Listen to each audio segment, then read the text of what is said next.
प्रधानमंत्री नरेंद्र मोदी के दूसरे कार्यकाल में सरकार ने पहला आम बजट पेश किया है। इस पर बातचीत करने के लिए हमारे साथ मौजूद हैं confederation of all India traders के राष्ट्रीय महामंत्री परवीन खंडेलवाल जी। आइए जानते हैं कि बजट में ट्रेडर्स एसोसिएशन की तरफ से इन्होंने प्रतिनिधित्व किया है और कुछ मांगे भी रखी थी, उस पर कितना असर हुआ है। देखिए, व्यापारियों के लिहाज से आज जो बजट वित्त मंत्री जी ने पेश किया है वो निश्चित रूप से देश में व्यापार और लघु उद्योग को बढ़ावा देगा। पूरा फोकस बजट का काफ़ी फोकस व्यापारियों पर और छोटे एसएमईज पर और एंटरप्रेन्योर पर दिया गया है। उसमें वुमेन एंटरप्रेन्योर को भी शामिल किया गया है। तो कुल मिलाकर के ये देश के व्यापार का हिस्सा है। एक तरफ जहाँ 60 साल से ऊपर की आयु के व्यापारियों के लिए पेंशन की घोषणा की है, वहीं दूसरी ओर जो व्यापारी सरकारी विभागों को सामान सप्लाई करते हैं उनको पेमेंट समय पर नहीं मिलती थी, अब उनके भुगतान के लिए एक पेमेंट प्लेटफॉर्म का गठन सरकार करेगी। ये एक बड़ा अच्छा कदम है।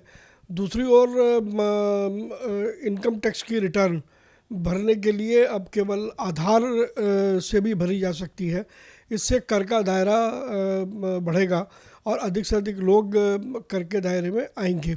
वहीं नॉन बैंकिंग फाइनेंस कंपनीज़ को जिस तरीके से सरकार ने बजट में प्रमुखता दी है वो व्यापारियों के लिए एक अच्छा कदम है, क्योंकि व्यापारियों को अक्सर वित्त नॉन बैंकिंग फाइनेंस कंपनीज़ के माध्यम से मिलता है और यदि वो मजबूत होते हैं तो बाज़ार में तरलता आएगी और जो कैश लिक्विडिटी की जो प्रॉब्लम थी वो काफ़ी हद तक दूर होगी। बजट में अनेक घोषणाओं के चलते देश में जो व्यापार करने का अवसर है वो और अधिक मजबूत होगा और हमारे व्यापारी और हमारे छोटे जो मैन्युफैक्चरर हैं उनको निर्यात करने का बड़ा मौका मिलेगा।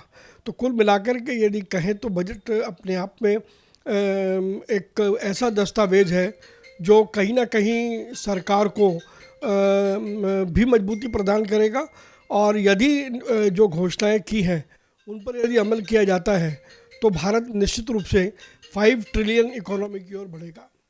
सर, अंतरिम बजट के बाद आपने कई मांगे उठाई थी और नई सरकार का गठन होने के बाद वित्त मंत्री से भी आप काफ़ी बार मुलाकात की है और कुछ बदलाव की मांग की थी, तो क्या आपकी मांगे थी और कितना उन पर अमल किया गया है? देखिए, उसमें काफ़ी मांगे जो हमने रखी थी सरकार के सामने वो बजट में सरकार ने स्वीकार करी है। जीएसटी का सरलीकरण करने की बात जो सरकार ने कही है वो अपने आप में एक बड़ा कदम है। पेंशन की बात हमने उनसे कही थी। व्यापारियों को सरकारी विभागों से भुगतान समय पर नहीं मिलता, ये बात हमने उनसे कही थी। इसके अलावा और अन्य विषय भी अलग अलग माध्यम से, जहां नॉन बैंकिंग फाइनेंस कंपनीज़ को मजबूत करने की बात कही है।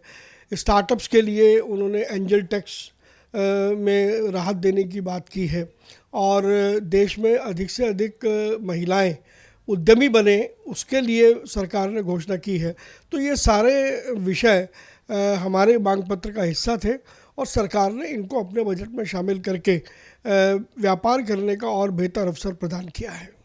सर, लगातार डिमोनेटाइजेशन और डिजिटलाइजेशन के बाद थोड़ा मंदी का मार झेल रही है ट्रेड एसोसिएशन, तो अब जो इस बजट में बातें आई हैं निकलकर, उसके बाद क्या लगता है कि मजबूती मिलेगी उसके बाद? देखिए, निश्चित रूप से जो घोषणाएं वित्त मंत्री जी ने बजट में की हैं और उनको यदि सही तरीके से एक समयबद्ध सीमा में लागू किया जाता है तो देश में निश्चित रूप से कैश की लिक्विडिटी बढ़ेगी और कैश की लिक्विडिटी बढ़ने के कारण से व्यापार और उद्योग दोनों अच्छी मात्रा में पनपेंगे और हम विश्व बाज़ार में अपना एक अलग स्थान बना सकते हैं, हमारे निर्यात बढ़ सकते हैं।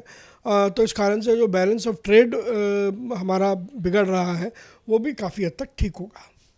तो ये थे परवीन खंडेलवाल जी, जिनका मानना है कि ट्रेड जिस तरह से मंदी की मार से गुजर रहा था, इस आम बजट के बाद उन्हें मजबूती मिलेगी। दिल्ली से कैमरामैन नवीन के साथ विपिन चौहान, राज्यसभा टीवी।